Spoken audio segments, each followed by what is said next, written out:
Lecture audio du conte Les messagers de la mort de Jacob et Wilhelm Grimm par Valérie Alain.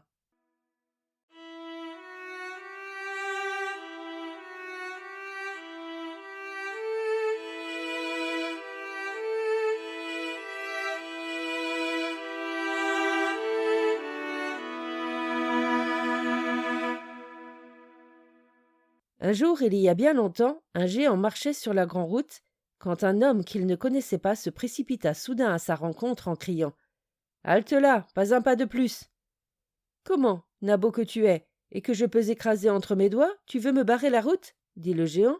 « Qui es-tu pour me parler d'une manière aussi effrontée ?»« Je suis la mort, » répondit l'autre. « Personne ne me résiste, et toi aussi tu dois obéir à mes ordres. » Le géant refusa cependant, et il engagea une lutte avec la mort.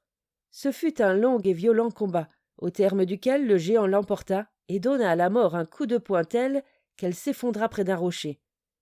Le géant poursuivit son chemin, laissant là la mort vaincue, qui était tellement à bout de force qu'elle ne parvint pas à se relever.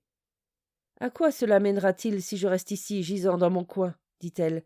« Plus personne ne mourra sur la terre, et le monde se remplira d'hommes à tel point qu'ils n'auront plus assez de place pour se tenir debout les uns à côté des autres. » Sur ces entrefaites arriva un jeune homme. Il était alerte et en bonne santé, et il chantait une chanson en regardant à droite et à gauche.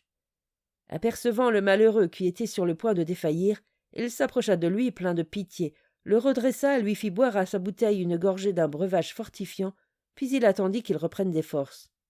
« Sais-tu bien qui je suis et qui tu viens de remettre sur pied ?» lui demanda l'étranger en se relevant. « Non, répondit le jeune homme, je ne te connais pas. »« Je suis la mort, répondit l'étranger.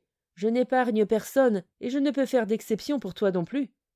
Mais pour que tu vois que je suis reconnaissant, je te promets que je ne viendrai pas te prendre par surprise, mais que je t'enverrai d'abord mes messagers avant de venir te chercher en personne. »« Très bien, dit le jeune homme.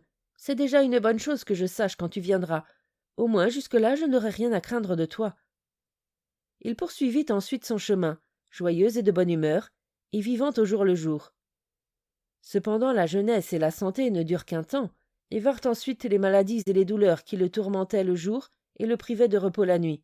« Je ne mourrai pas, se disait-il à lui-même, car la mort m'enverra d'abord ses messagers. J'aimerais seulement que ces jours pénibles de la maladie soient passés. » Dès qu'il se sentit de nouveau guéri, il se remit à vivre joyeusement. Mais un jour, quelqu'un lui donna une tape sur l'épaule. Il se retourna, la mort se tenait derrière lui, et elle lui dit « Suis-moi, l'heure où tu dois faire tes adieux au monde a sonné. »« Comment ?» répondit l'homme. « Ne veux-tu pas tenir ta parole ? Tu ne m'as pas promis de m'envoyer d'abord tes messagers avant de venir toi-même me chercher ? » ?»« Tais-toi, rétorqua la mort. Ne t'ai-je pas envoyé un messager après l'autre ? La fièvre n'est-elle pas venue s'emparer de toi ? Ne t'a-t-elle pas secoué et jeté à terre ? N'as-tu pas senti la goutte dans tes membres ? N'as-tu pas entendu des bourdonnements dans tes oreilles ? Le mal de dents n'a-t-il pas rongé tes joues ? Tes yeux ne se sont-ils pas voilés ? Et par-dessus tout, le sommeil, mon frère de sang, ne m'a-t-il pas rappelé tous les soirs à ton bon souvenir ? La nuit n'étais-tu pas allongé comme si tu étais déjà mort ? » L'homme ne sut quoi répondre.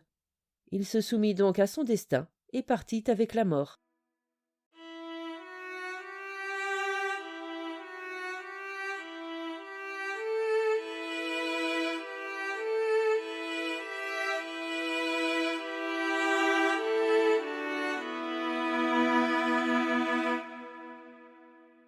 Fin de la lecture du conte Les messagers de la mort. Merci de votre écoute. Je vous rends vos oreilles.